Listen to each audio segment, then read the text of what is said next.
Iran terus menjaga pengaruhnya di kawasan melalui dukungan ke kelompok-kelompok proksi seperti Hizbullah di Lebanon dan Houthi di Yaman. Houthi bahkan dianggap sebagai permata dalam jaringan proksi Iran karena mampu bertahan meski menghadapi tekanan besar dari AS dan sekutunya. Dari pengiriman senjata tersembunyi hingga koordinasi politik di Irak dan Lebanon, Teheran tampak berupaya keras agar sekutunya tetap hidup dan kuat. Lalu, bagaimana sebenarnya cara Iran merawat Houthi dan Hizbullah agar tetap eksis? Simak selengkapnya dalam video berikut.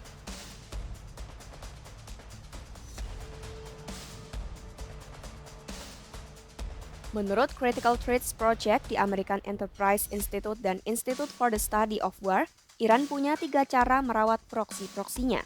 Pertama, dengan retorika politik. Retorika politik menjadi pondasi utama Iran dalam merawat proksinya. Saat diwawancarai pada 9 Agustus 2025, penasihat pemimpin tertinggi Iran untuk urusan internasional Ali Akbar Velayati memberikan jawaban yang syarat pesan strategis. Ia menegaskan Iran akan tetap berkomitmen pada poros perlawanan meski ada tekanan dari AS dan sekutunya. Velayati menyebut Houthi sebagai permata dalam jaringan proksi Iran. Ini menunjukkan adanya pergeseran fokus. Bila selama puluhan tahun Hizbullah dianggap aset utama Iran, kini Houthi mulai menempati posisi istimewa karena ketangguhannya pasca perang. Velayati juga menolak keras upaya melucuti Hizbullah di Lebanon dan milisi Syiah di Irak yang disebut-sebut sedang ditekan oleh Washington. Velayati juga menyampaikan Iran akan mendorong pembentukan kelompok-kelompok perlawanan baru di Suriah dengan target utama melawan Israel.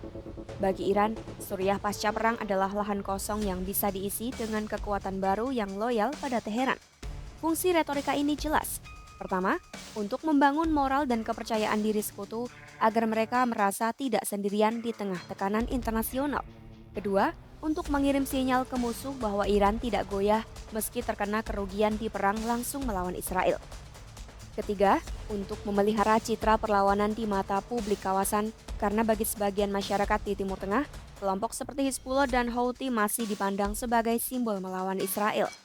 Dengan retorika yang konsisten, Iran memastikan poros perlawanan bukan sekadar jaringan militer, tetapi juga identitas politik dan ideologis yang punya daya hidup tersendiri. Cara kedua yaitu dengan diplomasi langsung. Aktor kunci dalam jalur ini adalah Ali Larijani yang baru saja diangkat sebagai Sekretaris Dewan Keamanan Nasional Iran pada 5 Agustus 2025. Tidak butuh waktu lama, Larijani langsung melakukan kunjungan penting ke Irak dan Lebanon, dua arena politik di mana proksi Iran paling terancam. Di Irak, Larijani bertemu Perdana Menteri Muhammad Shia al-Sudani dan Penasihat Keamanan Nasional Qasim al-Araji. Pertemuan itu membahas dua hal utama, yaitu pertama, mendorong pengesahan Undang-Undang Otoritas Mobilisasi Populer atau PMF. Bila undang-undang ini lolos di parlemen, posisi milisi pro-Iran di Irak akan semakin kuat secara legal. Mereka tidak bisa lagi dipandang sebagai kelompok liar, melainkan bagian dari aparat resmi negara. Ini membuat mereka semakin sulit untuk dibubarkan atau dilucuti. Hal kedua yang dibahas yakni persiapan pemilu Irak November 2025. Larijani mendorong partai-partai pro-Iran agar bersatu menghadapi pemilu. Bagi Teheran, kontrol politik di Baghdad sama pentingnya dengan kekuatan militer. Karena lewat parlemen Irak, Iran bisa memastikan kebijakan negeri itu tetap ramah terhadap kepentingan Iran. Larijani juga menandatangani nota kesepahaman untuk memperluas kesepakatan keamanan Iran-Irak 2023. Salah satu poin utamanya adalah menindak kelompok Kurdi oposisi yang beroperasi di perbatasan karena Iran khawatir kelompok ini bisa dipakai Israel untuk menyusup ke dalam wilayah Iran. Setelah Irak, Larijani terbang ke Beirut. Situasi di Lebanon jauh lebih pelik. Pemerintah Lebanon berada di bawah tekanan berat dari AS dan negara-negara Teluk agar melucuti Hizbullah. Dana rekonstruksi Lebanon pasca perang bahkan dijadikan alat tawar hanya akan dikucurkan bila Hizbullah menyerahkan senjatanya. Iran menolak keras skenario ini. Larijani menegaskan Hizbullah tidak boleh dilucuti karena kelompok ini adalah benteng utama menghadapi Israel. Sikap ini juga didukung oleh pejabat tinggi Iran lainnya. Mereka menganggap rencana pelucutan senjata Hizbullah sebagai sesuatu yang mustahil, bahkan sudah pasti gagal. Kemudian cara ketiga adalah dengan meningkatkan peran proksi yang masih kuat.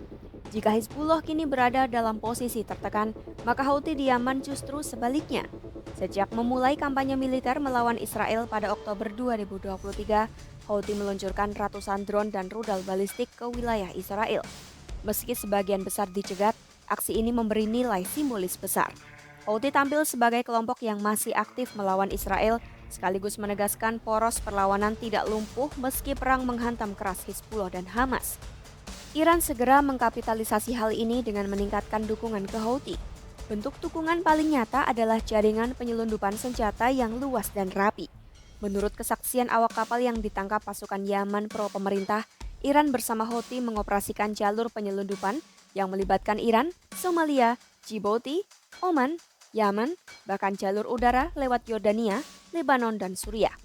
Barang-barang yang diselundupkan bukan sembarangan, yaitu rudal jelajah buatan Iran, mesin drone, komponen pertahanan udara, serta bahan kimia untuk produksi bahan bakar misil.